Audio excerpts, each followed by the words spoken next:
আমরা সবাই তো জীবনে এগোতে চাই, তাই না? শিখতে চাই, সফল হতে চাই, কিন্তু অনেক সময় মনে হয় যেন কোথাও আটকে গেছি। এটা অনেকেরই হয়। ক্যারোলাস ডুয়েক তার বিখ্যাত বই মাইন্ডসেটে বলছেন এর পেছনে নাকি আমাদের চিন্তা ভাবনার একটা বিরাট ভূমিকা আছে। ঠিক তাই। তো আজ আমরা সেই চিন্তার ধরন বা মাইন্ডসেট নিয়েই একটু গভীরে যাব, কিভাবে এটা আমাদের আটকেও লাগতে পারে আবার এগিয়েও দিতে পারে। বইটাতে মূলত দুটো কনসেপ্ট আছে, তাই না? স্থির মানসিকতা আর স্থির মানসিকতা বা ফিক্সড মাইন্ডসেট, আর অন্যটা হলো বিকাশমুখী মানসিকতা বা গ্রোথ মাইন্ডসেট। আসুন তাহলে শুরু করা যাক। এই স্থির মানসিকতা জিনিসটা ঠিক কি? আচ্ছা, স্থির মানসিকতা বা ফিক্সড মাইন্ডসেট মানে হলো এই বিশ্বাসটা যে আমাদের বুদ্ধি, প্রতিভা বা ধরুন ব্যক্তিত্বের মতো গুণগুলো এগুলো জন্মগত, এগুলো আর বদলাবে না, প্রায় পাথরে খোদাই করার মতো আর কি। ফলে এই ধারণাটা যাদের থাকে তারা যে কোনো ব্যর্থতা বা ধরুন সমালোচনাকে ব্যক্তিগত আক্রমণ হিসেবে নেয়, মনে করে এটা তাদের অযোগ্যতারই প্রমাণ। তার মানে যারা সহজেই বলে ফেলে আমি এটা পারি না বা আমার দ্বারা হবে না, তারা কি এই স্থির মানসিকতার শিকার হওয়ার সম্ভাবনাই বেশি। হ্যাঁ, অন্যদিকে বিকাশমুখী মানসিকতা বা গ্রোথ মাইন্ডসেট এটা হলো ঠিক এর উল্টোটা। আচ্ছা, এখানে বিশ্বাস করা হয় যে আমাদের ক্ষমতা বা গুণ এগুলো স্থির নয়, চেষ্টা করলে, ঠিকঠাক কৌশল ব্যবহার করলে, শিখলে, লেগে থাকলে এগুলো বাড়ানো সম্ভব। ব্যর্থতা এখানে শেষ কথা নয়, বরং এটা শেখার একটা সুযোগ, আরো ভালো করার সুযোগ। এখানেই তো আসল মজাটা। এই দুটো মানসিকতা চ্যালেঞ্জের সামনে পড়লে এরা কিভাবে রিয়্যাক্ট করে, নিশ্চয়ই খুব আলাদা ভাবে। অবশ্যই অবশ্যই। যাদের মানসিকতা স্থির তারা সাধারণত চ্যালেঞ্জ দেখলে একটু পিছিয়ে আসে, এড়িয়ে যেতে চায়। কেন? কারণ তাদের মনে একটা ভয় থাকে, যদি ব্যর্থ হই, যদি প্রমাণ হয়ে যায় যে আমি যথেষ্ট যোগ্য নই, তাদের কমতিটা যদি ধরা পড়ে যায়। আচ্ছা, পাজল দেয়া হলো, তারা সেটা না করে সহজগুলি বেছে নেয়, শুধু এই ভয়ে যে পাছে লোকে তাদের স্মার্ট না ভাবে। তার মানে ব্যর্থ হওয়ার ভয়টায় সেটাই নতুন কিছু চেষ্টা করতে দেয় না।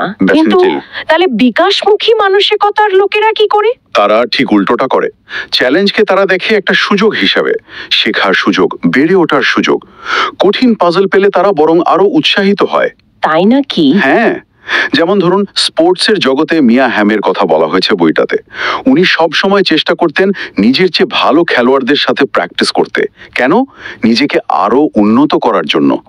তারা মনে করে চ্যালেঞ্জ মানেই হলো আরো শক্তিশালী হওয়ার একটা রাস্তা। তাহলে প্রচেষ্টার ব্যাপারটা কি দাঁড়ায়? চেষ্টা করাটাকে কি স্থির মানসিকতায় ভালো চোখে দেখা হয় না? ব্যাপারটা একটু অদ্ভুত শোনালেও হ্যাঁ, অনেকটা তাই। স্থির মানসিকতায় একটা ধারণা আছে যে যাদের আসল প্রতিভা বা বুদ্ধি আছে তাদের জন্য সবকিছু সহজ হওয়া উচিত। খুব বেশি চেষ্টা করতে হচ্ছে হয়তো তার সেই জন্মগত প্রতিভাটা নেই। কি আশ্চর্য!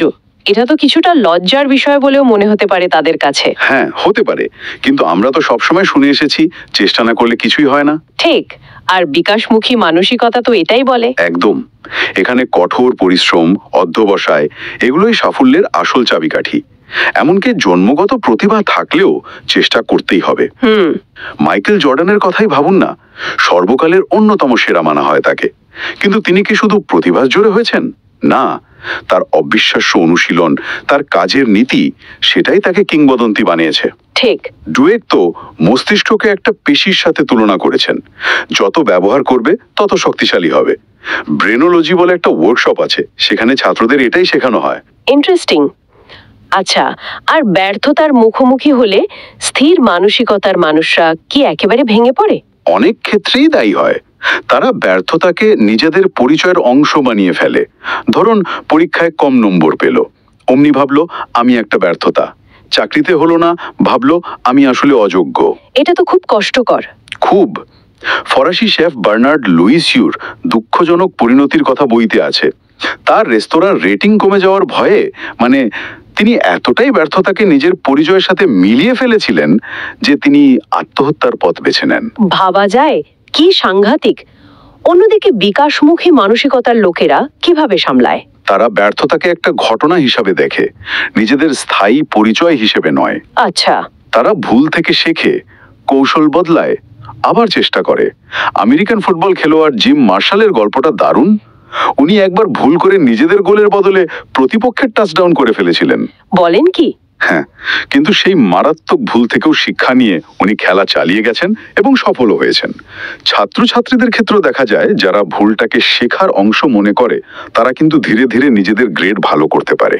তার মানে আমরা কিভাবে অন্যদের প্রশংসা করি সেটারও একটা প্রভাব আছে।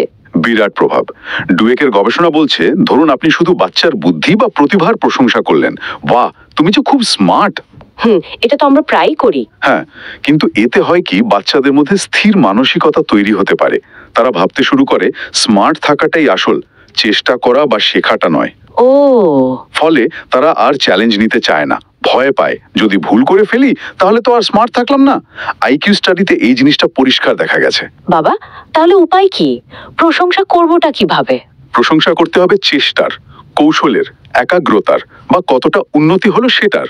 যেমন, তুমি দারুণ চেষ্টা করেছো, এই কৌশলটা তো দারুণ কাজে দিয়েছে, বা আগের চেয়ে অনেক ভালো করেছো। আচ্ছা আচ্ছা, মানে প্রসেসটার প্রশংসা করতে হবে, শুধু ফলাফলের নয়। একদম। এতে ওরা বোঝে যে চেষ্টার মাধ্যমেই উন্নতি হয়, তখন ওরা আরো কঠিন চ্যালেঞ্জ নিতে সাহস পায়। বুঝলাম। আর এই যে মানসিকতার ধারণাগুলো, এগুলো কিন্তু শুধু পড়াশোনা বা খেলাধুলায় আটকে নেই। তাই আর কোথায় কাজে লাগে? ধরুন ব্যবসার জগতে, লিডারশিপের ক্ষেত্রে। জিম কলিন্সের গুড টু গ্রেট গবেষণায় দেখা গেছে, যে কোম্পানিগুলো দারুণ সফল হয়েছে তাদের লিডারদের মধ্যে এই বিকাশমুখী মানসিকতাই ছিল। তারা সমস্যা বা ব্যর্থতাকে শেখার সুযোগ হিসেবে দেখতেন। ইন্টারেস্টিং। এমনকি ব্যক্তিগত সম্পর্কেও, ধরুন রিজেকশন সামলানো বা সঙ্গীর সাথে মতপার্থক্য হলে সেটাকে একসাথে বসে সমাধানের সুযোগ হিসেবে দেখা, এসবেও এই মানসিকতা খুব সাহায্য করে। তাহলে দিনের শেষে মূল কথাটা দাঁড়াচ্ছে, আমাদের মানসিকতা কিন্তু বদলানো যায়। আমরা স্থির বা বিকাশমুখী, এই দুটো ছাঁচের কোনো একটাই চিরদিনের জন্য বন্দী নই। একদম, এটাই সবচেয়ে গুরুত্বপূর্ণ বিষয়। শুধু এই ধারণাগুলো সম্পর্কে জানা মানে সচেতন হওয়া, সেটাই আমাদের চিন্তা ভাবনা, আমাদের আচরণে পরিবর্তন আনতে শুরু করতে পারে। ঠিক, সচেতনতাই হলো প্রথম ধাপ।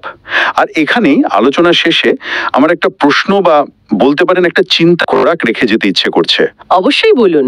যদি আমরা একটু মন দিয়ে ভাবি, কোন কোন পরিস্থিতিতে আমাদের মধ্যে স্থির মানসিকতাটা জেগে ওঠে, মানে আমাদের ট্রিগারগুলো কি কি হতে পারে, সেটা ব্যর্থতার পর, বা কেউ সমালোচনা করলে, অথবা খুব কঠিন কোনো চ্যালেঞ্জের মুখে পড়লে। যদি আমরা নিজের এই ট্রিগার পয়েন্টগুলোকে চিনতে পারি, তাহলে সেই মুহূর্তগুলোতে কি আমরা একটু থেমে সচেতনভাবে বিকাশমুখী মানসিকতার দিকে যাওয়ার চেষ্টা করতে পারি?